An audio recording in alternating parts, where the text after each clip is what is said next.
My name is Kevin Vigilante, and I'm a physician at Brown University.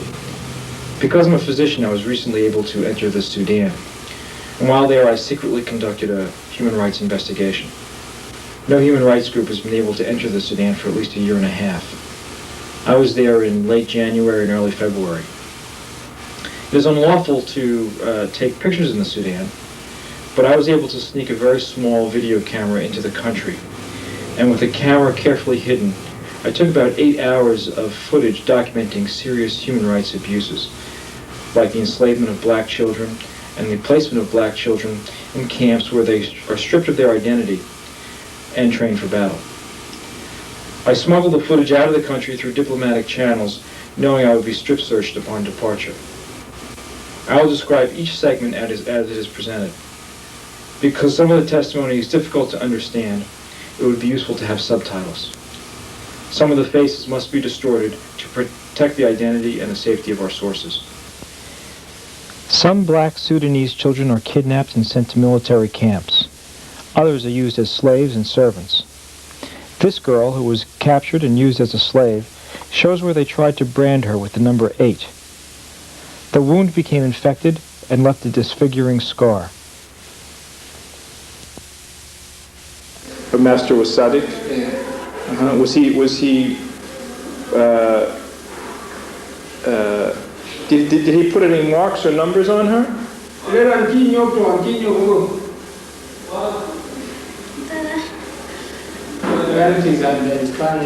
What is that? The mark. Can you show me?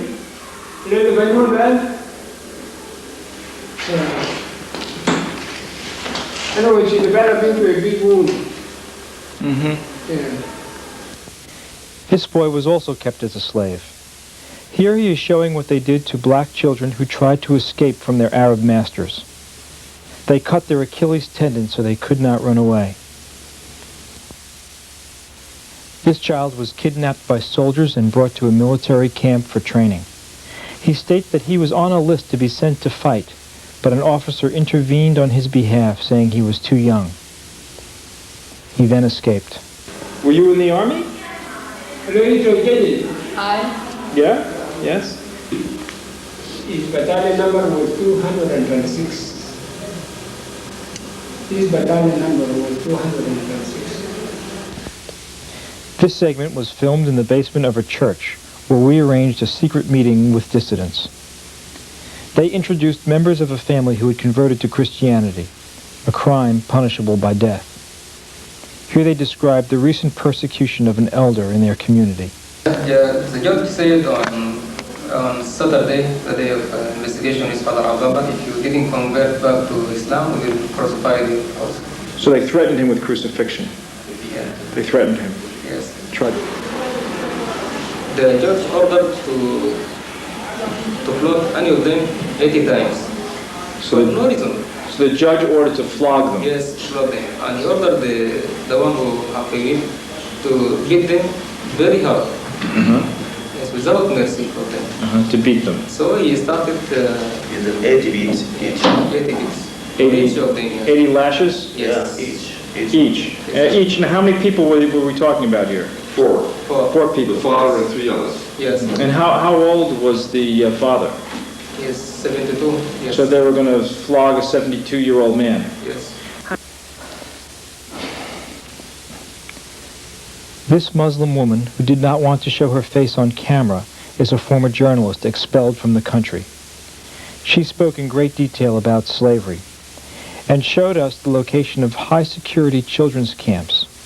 She also spoke about the forced impregnation of black women by Arab soldiers. You see, they have the authority to kill, to rob, to misappropriate, to do anything, and nobody has the right to ask them. Nobody will prosecute him. Nobody will prosecute him. No. For example, there are women here in a camp in Abbasiyah. Mainly Shad women were taken. Women from Shad were taken here, and their children were taken here for slavery. These women here, 300 women were impregnated last year by the Popular Defense Forces and Mujahideen, because any who succeeds to pregnate 4 women is given £10,000 reward. The ruling party is the National Islamic Front, a radical fundamentalist group that is detested and feared by most of the population. Unaware of the camera, an Arab Muslim taxi driver expresses with unusual candor his contempt for this regime. So you like the government or no?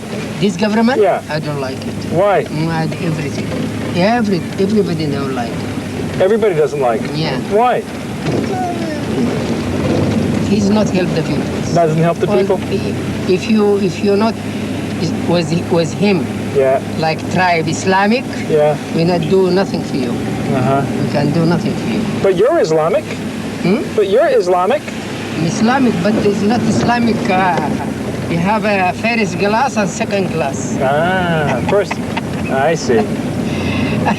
Maybe put me in the second class. You're second class Islamic. Yeah, Islamic. Why? He Is it- says so. He says so. Why, But did I'm it- Islamic for Allah.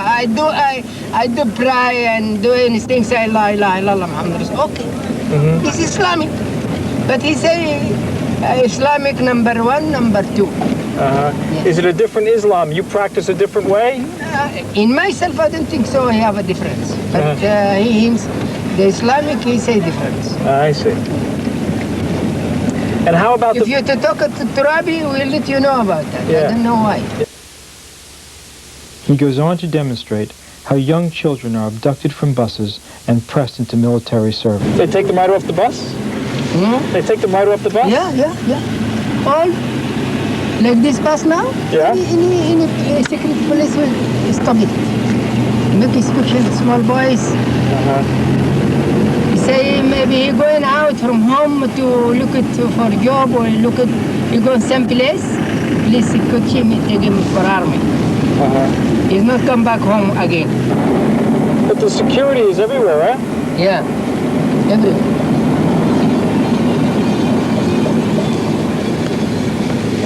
Now, some this station there, you find it a policeman, maybe kitchen now. Please come up to see if you found it. When the bus stop stops at the station, Yeah, the security yeah, comes up yeah. and checks them. Yeah. The government is rounding up young black children by the thousands and putting them in high-security cultural cleansing camps where they are given new Arabic names, undergo forced Islamization and military training, and are then sent off to war. This ITN footage is a rare look at one of these camps.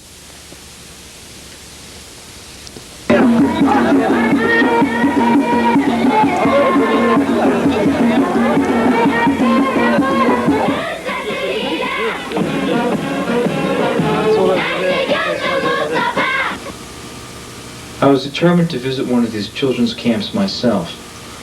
So my last day in the Sudan, I rented a car and a driver and drove 400 kilometers into the desert where an informant told me a camp existed.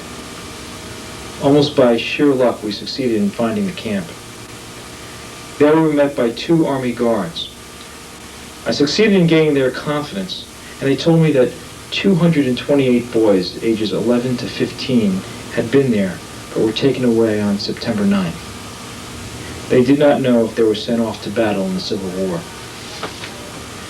As we spoke, the camera was rolling in my bag, picking up only audio.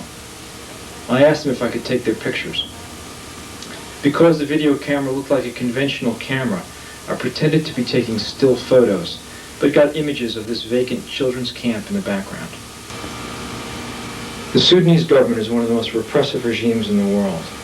However, most of its leaders were educated in the West, and to Westerners they display a veneer of sophistication and compassion that makes it difficult to believe they're capable of such cruelty. But I've seen the cruelty of this regime. They're currently applying for a loan from the IMF. I feel strongly that the world community should deny them this subsidy. The United States should take a leadership role in making sure that this loan is not approved.